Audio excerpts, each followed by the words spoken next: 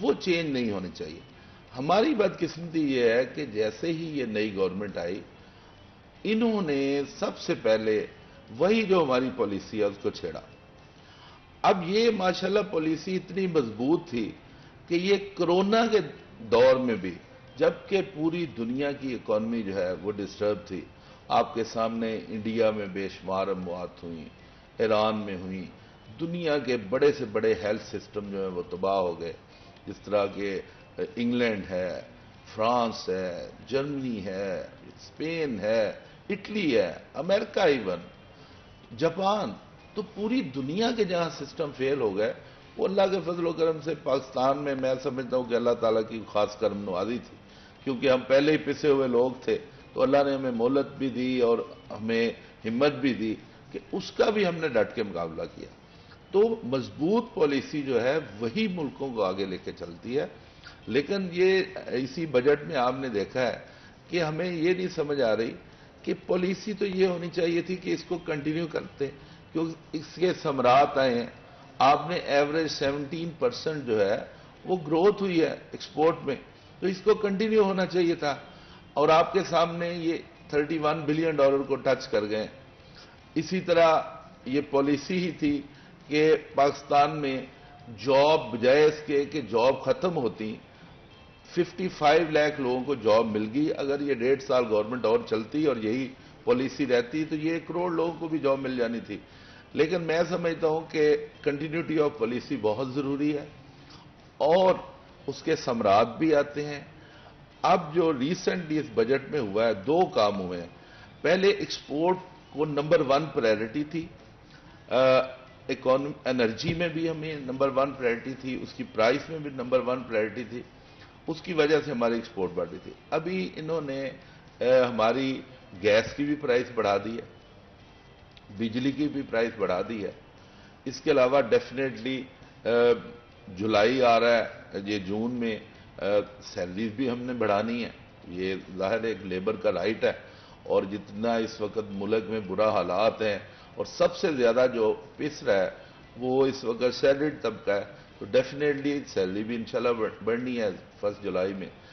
تو اس کے ساتھ ساتھ جو سب سے زیادہ جس کے ساتھ آپ سمجھ لیں, جس کا پیٹرول اتنا مہنگا ہوا ہے تو وہ لوگ تو افورڈ ہی نہیں کر سکتے. میں نے تو کئی ٹی وی پہ یہ کہا, میں نے کہا خدا کے لیے, میرے پاس اس دن جو یہاں کے سی ٹی او ہیں وہ ایک ٹریننگ دینے آئے, تو میں نے کہا خدا کے لیے ان موٹر سائیکل والوں کا چلان نہ کریں جو 2-3 لوگ بیٹھتے ہیں.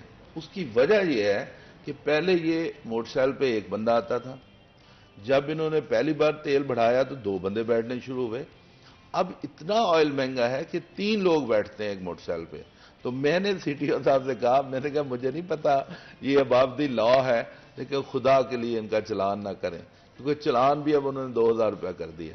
تو میں سمجھتا ہوں کہ جی جب تک آپ جب بھی کوئی مہنگائی کریں تو سب سے پہلے جو منیمم سیلری کا لیول ہے اس میں کسی بھی اپنے ایکسپرٹ کو کہیں کہ بجٹ بنا دیں. بالکل. اینڈ زیاد صاحب آپ نے بہت امپورٹنٹ کچھ ایسپیکٹس کی بات کی, تو میں چاہتی ہوں کہ ہم ان کو بریک ڈاؤن کریں تاکہ ہم انڈیویجولی کچھ چیزوں کے اوپر فوکس کر پائیں. آپ نے ٹیکسٹائل پالیسی کی بات کی, اینڈ بڑا امپورٹنٹ ہے کہ ایک سالڈ ٹیکسٹائل پالیسی جو کہ آف کورس پہلے کی بھی گئی اور اس کے اوپر امپلیمنٹیشن بھی آئی تھنک کچھ حد تک آپ کو نظر آئی. لیکن کرنٹ گورنمنٹ چینجز کی وجہ سے, جس طرح سے ہم جانتے ہیں کہ پہلے P T I government in power تھی اور اس وقت ہمارے پاس ایک majority P M L N government ہمیں نظر آ رہی ہے, کیا اب وہ ٹیکسٹائل پالیسی ویلڈ نہیں ہے؟ کیا اس پر امپلیمنٹیشن نہیں کیا جا رہا؟ نہیں, اس کو بالکل ڈسٹرب کر دیا نا جی. جس طرح اس کی بیسکلی ٹیکسٹائل پالیسی کے 3 بیسک اصول تھے کہ جی ہماری گیس کی ریٹ انہوں نے مینٹین کیا تھا, بجلی کا ریٹ مینٹین کیا تھا, اور اس کے بعد ہمیں جو ہمارے جو ریفنڈز ہیں وہ ہمیں ساتھ ساتھ مل رہے تھے. تو انہوں نے گیس کا بھی ریٹ بڑھا دیا, بجلی کا بھی ریٹ بڑھا دیا, اور جو ریفنڈ ہیں اس میں کچھ ملے بھی ہیں, اور ابھی تک جو ہمارے انکم ٹیکس ہے اور اس طرح کے بے شمار ریفنڈ جو ہے وہ پینڈنگ بھی ہے. تو سیل ٹیکس ابھی ملا ہے. تو میں سمجھتا ہوں کہ اس کے علاوہ ایک اور بڑی چیز ہے کہ آپ نے یہ دیکھا کہ فرض کریں اگر ان کی 3 مہینے میں دیکھیں تو 3 مہینوں میں 2 عیدیں آئی ہیں, ٹھیک ہے. انہوں نے عید پہ 5 اور 5 10 چھٹیاں کی. میں آپ کو ایسی ٹیکنیکل چیزیں بتاؤں گا. اس کے بعد 10 دن گیس بند کر دی,